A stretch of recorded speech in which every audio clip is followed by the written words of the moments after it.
Jumpa lagi dengan Pak Guru Toto. Semoga semuanya masih tetap sehat, tetap semangat, dan siap belajar.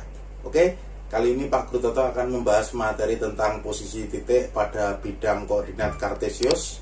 Siap belajar, jangan lupa juga like, komen, dan subscribe di video Pak Guru Toto di YouTube channel ya. Baik. Oke, sekarang kita mulai dengan pendahuluan ya. Kita lihat ini ya. Dalam sistem koordinat kartesius, posisi objek pada bidang dinyatakan dalam pasangan berurutan. Bentuknya itu ini X, Y ya, di mana X-nya itu disebut koordinat ya. Koordinat X atau abses ya, dan Y-nya disebut koordinat Y atau disebut ordinat ya. Pengertiannya seperti itu, oke. Ini gambarnya seperti ini ya. Oke, ini misalnya titik P di sini nih. 4 itu adalah X-nya atau absesnya, kemudian 2 itu adalah Y-nya atau ordinatnya ya. Paham ya? Kita bisa mengerti ini ya. Pengertiannya seperti itu, oke. Nah, sekarang kita lihat contoh yang pertama ya, supaya lebih jelas ya. Perhatikan gambar berikut, ini gambarnya ada segitiga PQR ini ya, seperti ini. Oke, ini koordinat kartesius, ini sumbu X, ini sumbu Y ya. Oke, kemudian tentukan koordinat titik sudut segitiga PQR ya. Ini titik P ini koordinatnya berapa ini? Berarti ini kan min 2,2 berarti titik P-nya ya. Kita lihat penyelesaiannya, titik P-nya adalah min 2,2, ini absesnya, ini ordinatnya ya. Oke, kemudian kalau titik Q ini adalah 3,4 ini ya. Titik Q ini 3,4, ini absesnya, ordinatnya 4, paham ya. Kemudian titik R ini adalah absesnya 4, kemudian ordinatnya itu min 3 ya, menjadi seperti ini. Paham ini? Bisa dimengerti? Gampang ya? Oke, lanjut. Nah, sekarang kita lihat contoh yang kedua ya. Oke, perhatikan gambar berikut ini ya. Ini ada suatu denah ya. Kemudian ini stasiun ada di sini, ini koordinatnya adalah min 2,4 ya. Oke, kemudian ini ada apotek ya. Oke, koordinatnya adalah 4,3 di sini, kemudian di sini balai kota ini di pusat pusat koordinat ini di titik 0,0 ini ya. Oke, kemudian ini kampus itu 5,4 ini koordinatnya, kemudian ini toko buku ini adalah koordinatnya min 4,2 ya. Oke. Kemudian dengan menggunakan peta lokasi tentukan koordinat objek jika titik acuannya itu stasiun di sini ya. Titik acuannya itu stasiun, berarti nanti kita lihat apotek itu koordinatnya berapa dari stasiun ini ya. Kita lihat ini penyelesaiannya ya. Oke. Apotek ini ya, apotek berarti kan dia itu ini ke horizontalnya berapa? 1, 2, 3, 4, 5, 6.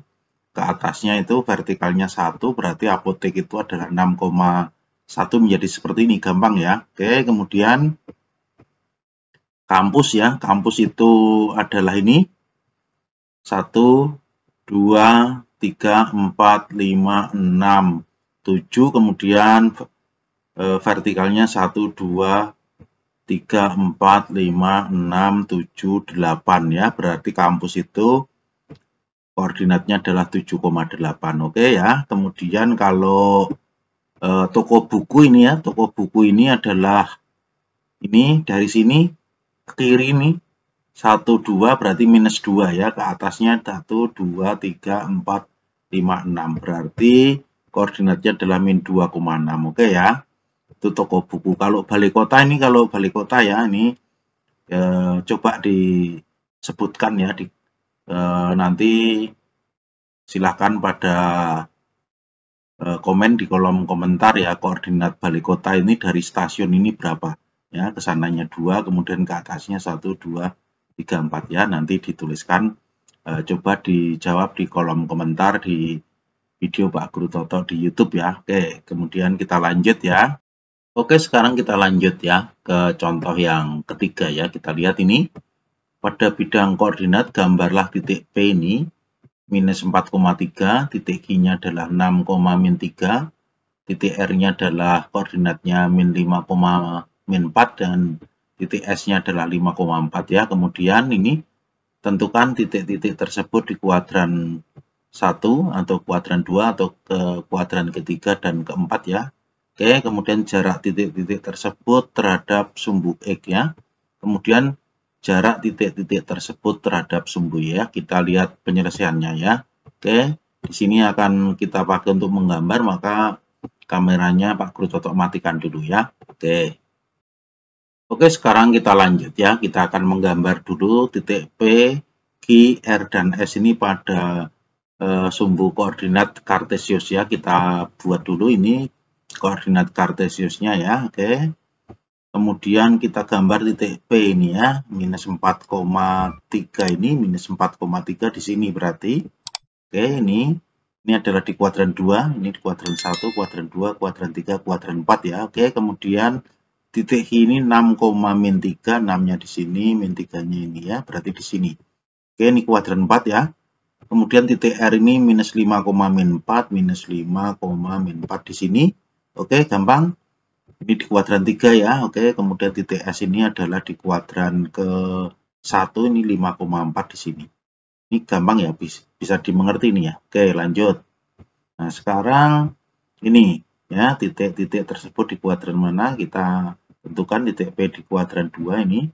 Kemudian titik Q-nya kuadran 4 ya. Oke, kemudian titik S-nya, titik R-nya itu terletak di kuadran 3, kemudian titik S-nya itu terletak di kuadran 1 ya. Oke, kemudian jarak titik-titik tersebut terhadap sumbu X ini jaraknya 3, berarti titik P ini. Oke, seperti itu. Kemudian titik Q-nya ini terhadap sumbu X itu juga 3 ya. Oke.